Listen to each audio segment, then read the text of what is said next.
Justin Jefferson is in Florham Park. Somebody make it make sense.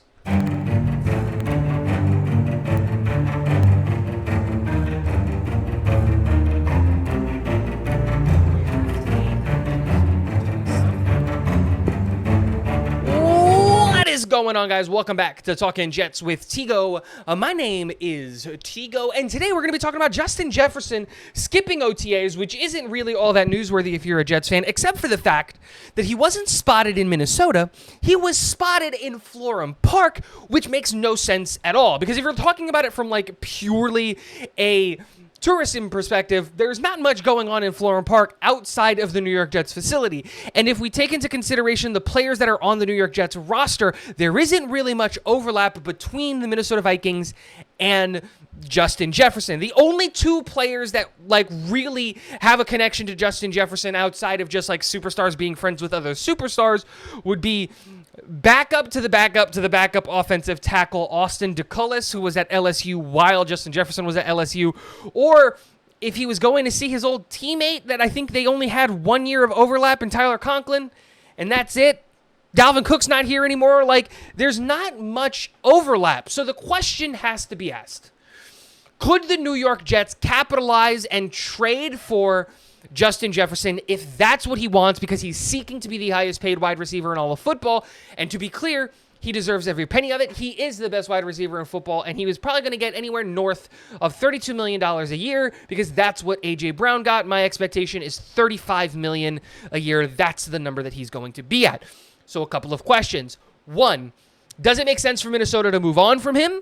If yes, does it make sense for the New York Jets to go all in on him, and can we afford him? So, number one, let's answer the Minnesota Vikings aspect of it, and I kind of have a really, really hard time believing that the Minnesota Vikings, after just drafting a rookie quarterback, would do something like this, that they would just straight up, I don't know, trade away their best player on their roster. And it's probably going to cost a first-round pick. It might cost multiple first-round picks. But you just drafted J.J. McCarthy. You just figured out your cap situation to justify it. You no longer have, Kirk Cousins on the books. And the cap is going to get bigger, and you're going to be able to build a team relatively quickly in year two of J.J. McCarthy's, development. So objectively, it doesn't make sense. You have the money to pay for him right now, and if not, you can create that money right now to pay for him. And two, you're not paying the quarterback. So now would be the time to go all in on a wide receiver. So the question you have to ask is, do you believe that J.J. McCarthy is the quarterback of the future? If that's the case, you make the move, right? Like, you wouldn't trade up for a quarterback, and yeah, it was only one spot, but you wouldn't trade up for a quarterback if you didn't believe that he was going to be the future, especially into a top 10 pick. That's a different conversation. So no, in my opinion, it does not make sense for them to move on from Justin Jefferson at all. He's the best wide receiver in football. But sometimes things that don't make sense happen. Like the Tennessee Titans should have just paid A.J. Brown, and they didn't, and they're suffering for it. Moving on, does it make sense for the New York Jets to go all in on it? And I think, yeah, like you have to be able to make a move like this to go all in to win a Super Bowl.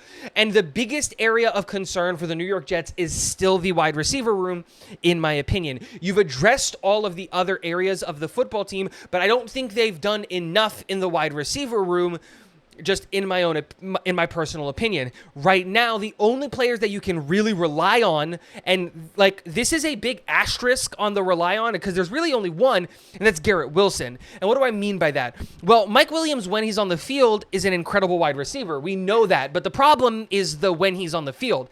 He's injured, and he might not be ready for week one, so you have to take that into consideration. And while I love the drafting of Malachi Corley, he's a rookie. We have no idea how good or bad he is. You can't rely on Malachi Corley, a third-round pick, to be a superstar. Like, that's just not a fair assessment or assumption to make of him. It's just not fair to put that expectation on him.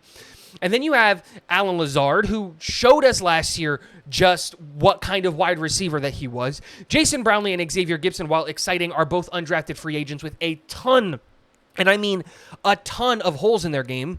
So really the only wide receiver that you can rely on is Garrett Wilson, because he's shown us what he can do and that he can stay healthy. So again, you have to start asking the question, does it make sense for the Jets to go all in?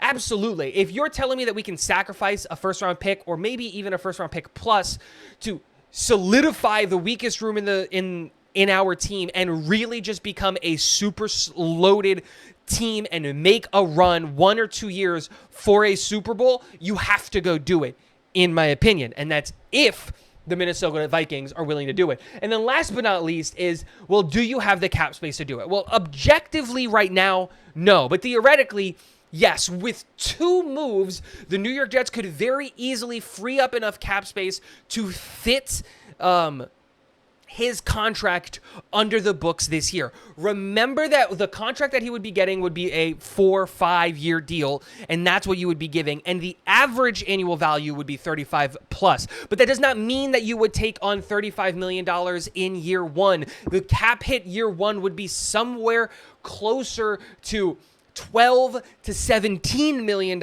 if they play their cards right. And you can fit that by simply restructuring Quinnen Williams and doing the thing that I expect the New York Jets are going to do, which is extending Hassan Reddick to get rid of the $15 million cap hit that he currently has. There's your Justin Jefferson money. And again, it doesn't prevent us from signing our own players in the future, because by the time you get to the point where Justin Jefferson's contract is a massive cap hit, you can, 1, cut him, trade him, do whatever it is that you want. But 2, the salary cap is going up and exploding year after year after year. So again, lots of things going on. Very interesting. Do I think this is realistic? No. I don't think the New York Jets are in on Justin Jefferson, because I don't think Justin Jefferson is up for sale. But if he is, and if the Jets can make this move, boy, should they do this. I think this would instantly make the New York Jets, on paper, the best roster in the NFL. But again, games aren't won on paper. They're won on the field. And that's that. So let me know in the comment section below, what do you guys think? Do you think there's any fire to this smoke? Do you think it's just all a random story and Justin Jefferson's just going to get paid in Minnesota like I think it's going to happen? Let me know in the comment section below. And last but not least, go Jets.